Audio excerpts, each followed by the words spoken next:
প্রিয় স্নেহের উচ্চ মাধ্যমিকের ছাত্রছাত্রীরা, তোমাদের ৭ই মে রেজাল্ট প্রকাশিত হতে চলেছে এবং তোমাদের মনে বেশ কিছু প্রশ্ন ঘোরাফেরা করছে যে স্যার কবে থেকে আমাদের কলেজের অ্যাডমিশন প্রক্রিয়া শুরু হবে। তোমরা অনেকেই রিকোয়েস্ট করেছো, অনেকে জানতে চেয়েছো, বহু কমেন্টস এসছে আমার কাছে, অনেকজনে ফোন করেছো, টেক্সট করেছো। তো যে প্রশ্নগুলো করেছো আমি এক এক করে তোমাদের সেই প্রশ্নের উত্তরগুলো দেবো। একটু কাজের ব্যস্ততার জন্য আমি নাহলে 2-3 দিন আগেই দিতাম, ব্যস্ততার জন্য তোমাদের দিতে পারিনি। তো তোমাদের প্রশ্ন ছিল কলেজের অ্যাডমিশন প্রক্রিয়া কবে থেকে শুরু হচ্ছে, অ্যাডমিশনের প্রসেস কী রয়েছে স্যার, প্রশ্ন রয়েছে ফিস কত লাগছে স্যার ফর্ম ফিল আপের সময়, এবং তোমাদের কিছু কিছু জিনিস জিজ্ঞেস করছো। সেই প্রশ্নগুলো আরও রয়েছে, সেই প্রশ্নগুলো আমি রাখছি, এখানে রাখিনি, তবে আমি ভিডিও করতে করতে আমি তোমাদের বলবো। এবং তোমাদের কিছু সতর্কতা কিন্তু অবলম্বন করতে হবে, কিছু জিনিসে তোমাদের সতর্ক থাকতে হবে। প্রিভিয়াস কিছু বছরে এই ভুলগুলো হয়েছে, সেই ভুলগুলো থেকে আমি তোমাদের সতর্ক করব, সেই জিনিসগুলো করবে না, অবশ্যই আমি তোমাদের বলে দেবো। তো দেখো, যেহেতু ৭ই মে তোমাদের রেজাল্ট প্রকাশিত হচ্ছে, তোমাদের যা তথ্য উঠে আসছে, যেটুকু জানতে পেরেছি, তোমাদের জুন মাস থেকে তোমাদের কিন্তু অ্যাডমিশন প্রক্রিয়া শুরু হবে। জুন মাস থেকে তোমাদের অ্যাডমিশন প্রক্রিয়া শুরু হবে এবং তোমাদের আগে যে প্রসেসগুলো ছিল, যে যার যেরকম কলেজ চুজ করে তোমরা সেই কলেজের পোর্টালে ঢুকে তোমরা অ্যাডমিশন নিতে, অ্যাপ্লাই করতে, সেরকম কিন্তু আর নেই। বিগত বছরে 2024 থেকে তোমাদের কিন্তু ভর্তি প্রক্রিয়া প্রসেস চেঞ্জেস হয়েছে। তো সেই চেঞ্জেসগুলো আমি বলবো, বেশি সময় নেব না, একটুখানি আমি সময় নেব তোমার থেকে, 5 থেকে 6 মিনিট তোমাদের থেকে নেব, একটু ভালো করে জিনিসগুলো বুঝে নাও। তো তোমাদের ভর্তি হবে কিন্তু তোমরা সেন্ট্রালাইজ পোর্টালে, তোমাদের একটি পোর্টালের মারফতে তোমরা বিভিন্ন কলেজে তোমরা অ্যাডমিশন নিতে পারবে, বিভিন্ন কলেজে আবেদন করতে পারবে। অ্যাডমিশন তো নিতে পারবে না, আবেদন করতে পারবে। অ্যাডমিশন তো নেবে একটি কলেজেই, কিন্তু আগে যেরকম বিভিন্ন কলেজে আলাদা আলাদা করে ফর্ম ফিল আপ করতে হতো, এখন কিন্তু তা করতে হবে না, একবারই ফর্ম ফিল আপ করবে। ঠিক আছে, যে কলেজে তুমি চাও সেই কলেজে তোমার মেধা অনুযায়ী, ঠিক আছে, তুমি চুজ করে রাখবে তোমার মেধা অনুযায়ী, সেই কলেজে তোমাদের কিন্তু তোমাদের অ্যাপ্লাই করতে পারবে, ঠিক আছে, তোমাদের নাম্বার অনুযায়ী। তো সেই পোর্টালের ঢুকবে কীভাবে, সেই পোর্টাল হচ্ছে তোমাদের WBCAP, ঠিক আছে, WBCAP.in, এই ওয়েবসাইটে ঢুকলেই তোমরা সেন্ট্রালাইজ পোর্টালটা ওপেন হয়ে যাবে। সেখানে ঢুকেই তোমাদের যাবতীয় কাজ করতে হবে এবং সেই কাজটি জুন মাস থেকে তোমাদের শুরু হবে এবং তোমাদের প্রথম ভর্তি শুরু হবে জুলাই থেকে। জুনের শেষে হতে পারে বা জুলাইয়ের প্রথম সপ্তাহে কিন্তু তোমাদের অ্যাডমিশান তোমাদের শুরু হয়ে যাবে। এবার তোমাদের আগে যেরকম ফার্স্ট লিস্ট সেকেন্ড লিস্ট বেরোতো, এখন কিন্তু সেরকম ফার্স্ট লিস্ট সেকেন্ড লিস্ট বেরোবে না, ঠিক আছে। তুমি যখন ফর্ম ফিল আপ করবে, তখন তোমাকে ফর্ম ফিল আপ করার সময়, তুমি যখন ফর্ম ফিল আপ করে নিলে, তারপরে তোমাদের একটি নির্দিষ্ট সময়ের পর তোমার একটা SMS আসবে। অবশ্যই তোমরা তোমাদের যে নাম্বারটি, ফোন নাম্বারটি দেবে, সেই নাম্বারে আসবে, সেই নাম্বারটি সাথে রাখবে এবং অবশ্যই রিচার্জ করে রাখবে, কারণ রিচার্জ না থাকলে SMS তোমরা জানতে পারবে না, বা যে ইমেল আইডি তুমি দেবে সেই ইমেল আইডি চেক করবে। সেখানে তোমাদের একটি ডেট দেওয়া হবে, সেই ডেটে তোমাকে বলা হবে, ধরো তোমার নাম এসছে জয়পুরিয়াতে, আমি একটা পার্টিকুলার কলকাতার কলেজই নাম বললাম, জয়পুরিয়া কলেজ, তোমার জয়পুরিয়া কলেজে নাম এসছে, তুমি জয়পুরিয়া কলেজে তোমার অ্যাডমিশনের জন্য ডাকে, তুমি তখন অ্যাডমিশন নিয়ে নিতে পারবে। বা ধরো তোমার পাশের বন্ধুর এসছে, তোমার আসেনি, হয়তো তোমার পাশের বন্ধুর নাম্বার বেশি তাই এসছে, তোমার নাম্বার একটু কম তাই আসেনি, তা বলে এই নয় যে তুমি সেই কলেজে ভর্তি হতে পারবে না, হয়তো পরের আবার একটা লিস্ট, আবার একটা টাইম দেওয়া হবে, ঠিক আছে। তো এইভাবে পরপর তোমাদের টাইম অনুযায়ী অ্যাডমিশানগুলো কিন্তু চলবে, ঠিক আছে। তো কোনো প্রসিডিওর কোনো জটিল নয়। তোমরা যখন, আমি একটা কথা বলবো, অ্যাডমিশান যখন নেবে, মানে ফর্ম ফিল আপ যখন করবে, বিশেষ করে অ্যাডমিশান তো পরে কথা, তার আগে ফর্ম ফিল আপ যখন করবে, কেউ মোবাইল থেকে করতে যাবে না। যতই এক্সপার্ট হও, যতই পারো, যতই যে বলুক, আমি বলবো মোবাইল দিয়ে যাবে না করতে। ঘরে যদি প্রিন্ট আউট থাকে, কম্পিউটার থাকে, তাহলে ঘরেই করবে, না হলে তোমরা সোজা সাইবার ক্যাফে যাবে, এবং এমন সাইবার ক্যাফে যাবে যেখানে সবাই করছে, যেখানে ফর্ম ফিল আপগুলো অনেকেই করছে, অনেক ভিড় রয়েছে, সেরকম দিকে যাবে। কারণ অনেক সময় অনেক সাইবার ক্যাফে হয়তো ফর্ম ফিল আপ করছে না, তুমি গেলে হয়তো সে ট্রাই করে চেষ্টা করলো। তো কেন এরকম বলছি, যদি কোনো ভুল তথ্য তুমি দিয়ে দাও ফর্ম ফিল আপের সময়, তাহলে কিন্তু অনেক সময় দেখা গিয়েছে বিগত বছরে অ্যাডমিশন কিন্তু ক্যান্সেল হয়ে গেছে, মানে ফর্ম ফিল আপটাই বাতিল হয়ে গেছে। ভুল তথ্য দেওয়া যাবে না। কিছু কিছু সতর্কতা তোমাকে অবলম্বন করতে হবে। কী কী সতর্কতা, যখনই ফর্ম ফিল আপ করতে তুমি যাবে, তুমি তোমাদের এডুকেশনাল যে ডকুমেন্টগুলো রয়েছে সেই ডকুমেন্টসগুলো, যেমন তোমার মাধ্যমিকের অ্যাডমিট কার্ড, এইচএসের রেজাল্ট, সার্টিফিকেট, ঠিক আছে, মাধ্যমিকের রেজাল্ট, এই সমস্তগুলো নিয়ে যাবে। এটা এডুকেশনাল সার্টিফিকেট তোমার, এগুলো নিয়ে যাবে।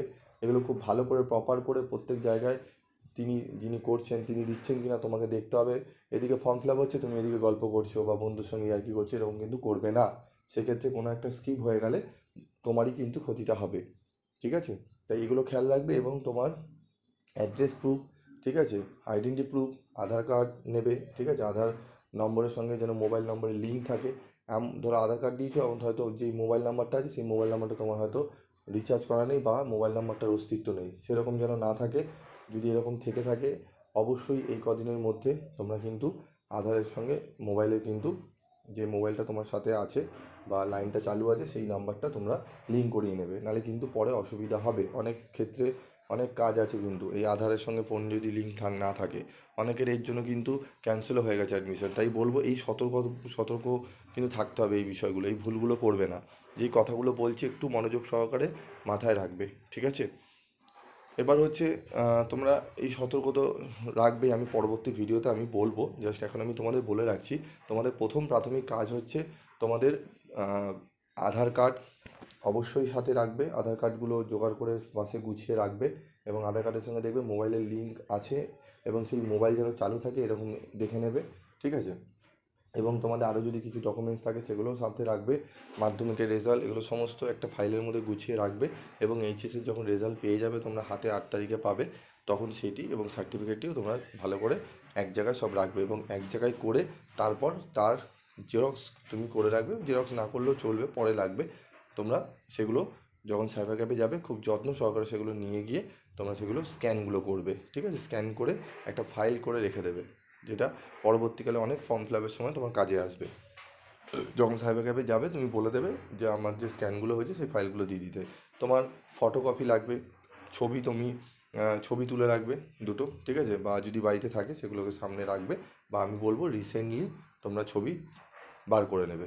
যখন যেদিনকে যাবে ফর্ম ফিল আপ করতে সেদিনকে তুমি ছবি তুলে নেবে, বা যিনি করছেন তাকে বলবে কারেন্ট ছবিটাই দিতে।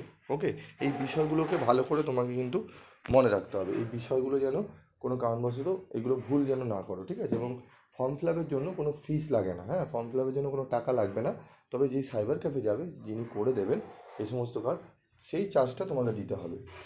সেটা তো আর ফ্রি অফ কস্টে হয় না, ঠিক আছে। এবার চেনা জানা থাকলে সেটা আলাদা ব্যাপার, কিন্তু সেই টাকাটা লাগবে। কিন্তু ফর্ম ফিল আপের জন্য কেউ যদি তোমাকে বলে 500 টাকা লাগছে, 1000 টাকা লাগছে, এরকম কিন্তু কোনো একটা টাকাও লাগে না ফর্ম ফিল আপের জন্য, ঠিক আছে। তো এই সমস্ত বিষয়গুলো একটু মাথায় রাখবে।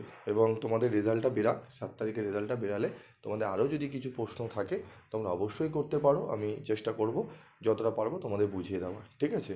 এবং তোমরা যেই ইউনিভার্সিটিতে পড়বে, আমাদের ইউনিভার্সিটি আছে Calcutta university, Bardhaman university, Barasat university, Vidyasagar university, ঠিক আছে। এই সমস্ত ইউনিভার্সিটি কিন্তু সরকারি কলেজের নিয়মগুলো আমি বললাম। কিছু কিছু কলেজ আছে স্বশাসিত ইউনিভার্সিটি রয়েছে, যেমন যাদবপুর ইউনিভার্সিটি, ঠিক আছে, প্রেসিডেন্সি ইউনিভার্সিটি, এগুলো কিন্তু আলাদা করে তোমাদের কিন্তু নিজস্ব আলাদা পোর্টাল রয়েছে, সেখানে গিয়ে তোমরা আবেদন করতে পারবে। এর সাথে এই পোর্টালের কোনো সংযোগ নেই, ঠিক আছে। তো এই ছিল আজকের আপডেট। আরও কিছু যদি জানার থাকে তোমরা অবশ্যই জানাতে পারো। এবং তোমাদের আরেকটি কথা বলবো, তোমাদের বিভিন্ন বিষয় নিয়ে আপডেট দেওয়া হবে। আমি হয়তো বেশি ভিডিও তোমাদের বারে বারে দেবো না, যেটা দেবো সেটা অনেকগুলো প্রশ্নের উত্তরই আমি দেবো। একটু ওয়েট করবে। এবং তোমাদের জন্য একটি গ্রুপ খোলা রয়েছে, স্টুডেন্ট হেল্প গ্রুপ, ঠিক আছে। সেইখানে তোমরা যদি চাও জয়েন থাকতে পারো। বিভিন্ন বন্ধুবান্ধব যে যেইটুকু জানো অন্য বন্ধুদের শেয়ার করবে, আমিও যতটুকু জানি আমি তোমাদের শেয়ার করব, ঠিক আছে। তো তোমরা যদি চাও সেই গ্রুপে জয়েন হতে পারো। এবং গ্রুপে তোমাদের জয়েন থাকলে কী হবে, পরবর্তীকালে আমি তোমাদের যে সাজেশান দেবো, আমি বেশ কিছু সাবজেক্টের ফ্রি অফ কস্টে নোটসও প্রোভাইড করি। সেই নোটসগুলো তোমরা পিডিএফ ফাইলগুলো যদি পেতে চাও তাহলে তোমাদের অবশ্যই গ্রুপে থাকতে হবে। এবং আমাদের অনলাইনে ক্লাসেরও ব্যবস্থা থাকে আমাদের পিবি স্টাডি ক্লাসের তরফ থেকে।